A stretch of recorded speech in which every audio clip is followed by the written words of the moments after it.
jackpot is if you actually buy your $1 ticket. Fueling imagination. Funding education. Right now at 5:30, a shooting in Lexington sent a teenager to the hospital. We're tracking the latest on the investigation into this. Also on WKYT this morning, tracking another investigation, a home invasion in northern Kentucky where a woman was shot in the head. You never want to hear of one of your own being gone. And firefighters in Lincoln County mourning one of their own after a young volunteer was killed in a motorcycle crash in Casey County. Tracking, alerting, protecting. This is WKYT This Morning. Good morning to you. It is Monday, April 27th, the start of Derby Week in Kentucky. We're glad you're with us. I'm Bill Bryant. And I'm Rebecca Smith. Hope you got in one good day this weekend. Sunday was pretty nice. Saturday was pretty rainy. That's true.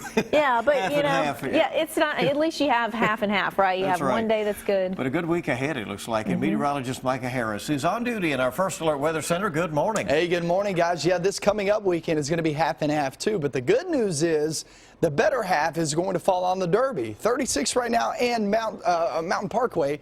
Look at 37 there, and Frankfort right around 40 degrees.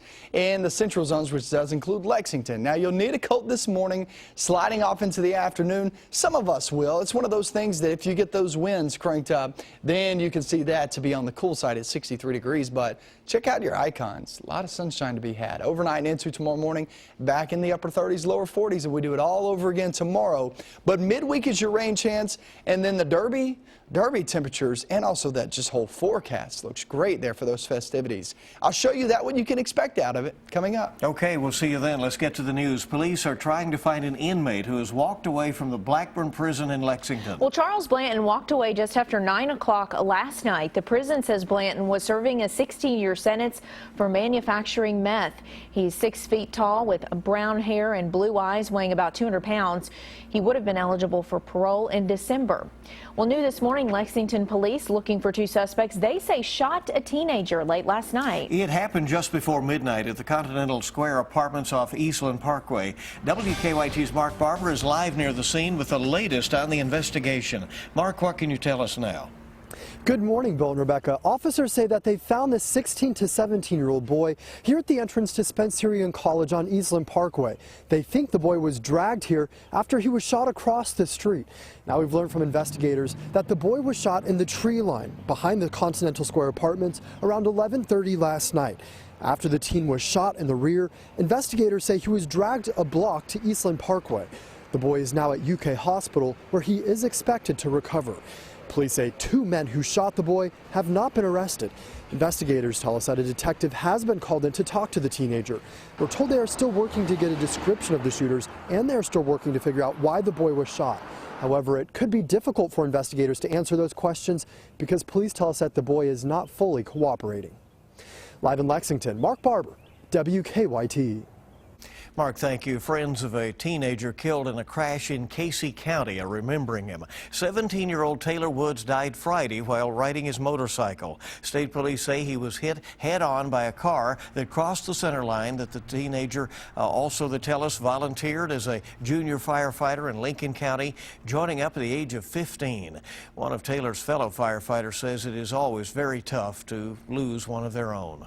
You never want to hear of one of your own being gone. It doesn't matter if you was here 30 years ago and retired, or you just come on yesterday. You're to us, you are a brother. You're part of a family. Woods' visitation is tomorrow in Casey County. The Lincoln County Fire Department plans to have a fire engine there to pay their respects.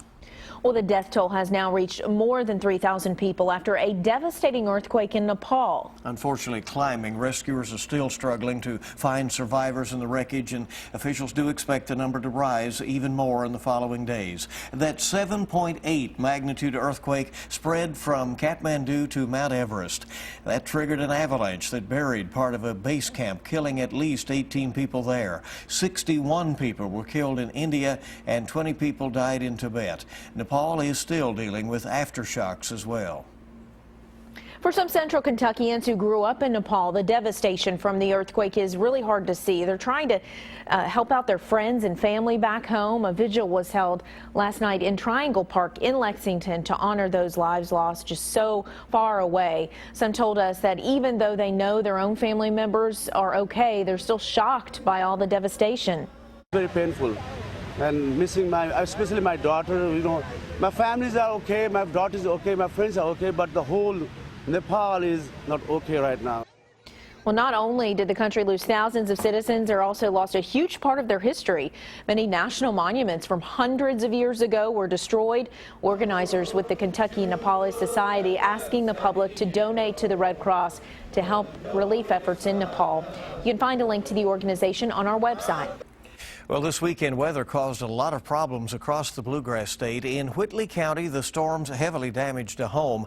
A mother had gone to Walmart while her children were asleep at home with their grandfather. That's when a tree took down power lines and a utility pole and part of their trailer. Friends helped them replace the pole, and they're hoping to restore the power soon. Thankfully, no one was hurt there. Well, that same storm system damaged homes in Henderson County this weekend. The National Weather Service says the area had a microburst, not a tornado, on Saturday. The wind speeds, though, can be similar. That microburst lasted for about 25 minutes and had a peak wind of about 100 miles an hour. It was even enough to flip over a woman's trailer in Corydon. I was literally praying to keep me safe, and next thing you know, I was just falling and falling and falling. The refrigerator fell right next to me. Very scary for her. That microburst damaged pretty much a 16-mile wide area. And if you want to send us your videos and photos of storms and more information about what's going on in your area, go to our Facebook page, and there you can post them to our wall or send them to us in a message. Well, new this morning, a woman has been flown to the hospital after being shot in the head. Police say this happened during a home invasion in Dry Ridge. WKYT's Hillary Thornton is at our live desk tracking the investigation into this. Good morning, Hillary.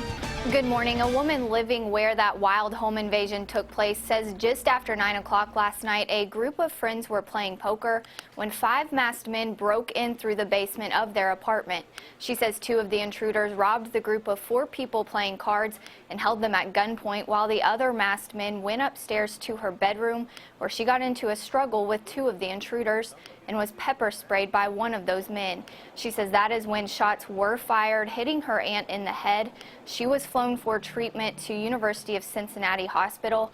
The victims say some cash was taken from that poker table. Kentucky State Police are still working to determine if anything else was taken from the home. Police have not made any arrests at this point. At the live desk, Hillary Thornton, WKYT. Hillary, thank you. Lexington police are still trying to track down a man who shot someone this weekend during a robbery. The man was walking out of the Circle K on Buckhorn Drive yesterday morning when he says a man with a gun approached him and demanded cash. Police say the victim refused to give up his wallet, and that's when the other man shot him with a rifle. The victim was sent over to UK Hospital and is expected to be okay. We are tracking the investigation into a fiery crash in Lexington. Police say a woman was walking down Lakeshore Drive at about 2 o'clock yesterday morning when she hit 2 parked cars. All 3 vehicles burst into flames. One of our viewers sent in some eyewitness video of the crash. Look at that. We also got pictures from a viewer near the scene. Police tell us the driver is all right. They don't think alcohol was a factor. Lexington police are looking for several armed men after 2 weekend robberies. The first one happened around 10:30 Saturday night on Codell Drive. Police say a man was sitting in his car when 3 men, each armed with a gun, walked up to him and stole his wallet and car. The second holdup happened yesterday morning and just a few blocks from the first robbery. Police tell us 2 other men were sitting in their car when someone armed with a gun stole their wallets and their car. Police have not said if the 2 robberies are connected. A northern Kentucky man faces child pornography charges this morning. Police arrested 31-year-old Richard Ray Washington last week in Covington. Investigators said they found computers and other equipment in his home that he used to send out images and videos of children. He faces 1 to 5 years in prison for each of his 20 counts. A massive marijuana operation landed 2 people behind bars in eastern Kentucky. The Martin County Sheriff says he smelled marijuana while driving by a home on Rock House Road. deputies found about 150 marijuana plants growing in a trailer that had been converted into a greenhouse. Marty Mollett Jr. as well as Pamela Blevins now face charges of trafficking and growing marijuana. We've got a lot worse things, heroin and meth, but marijuana is illegal, and as long as it's illegal, we have to act upon it. The sheriff says Mollett and Blevins lived in an apartment above a garage next door, and they were able to keep a close eye on the plants with the use of a security system. Time this morning is 5:40. It's 20 before 6 on WKYT. Let's check live drive traffic and see what's happening out there early.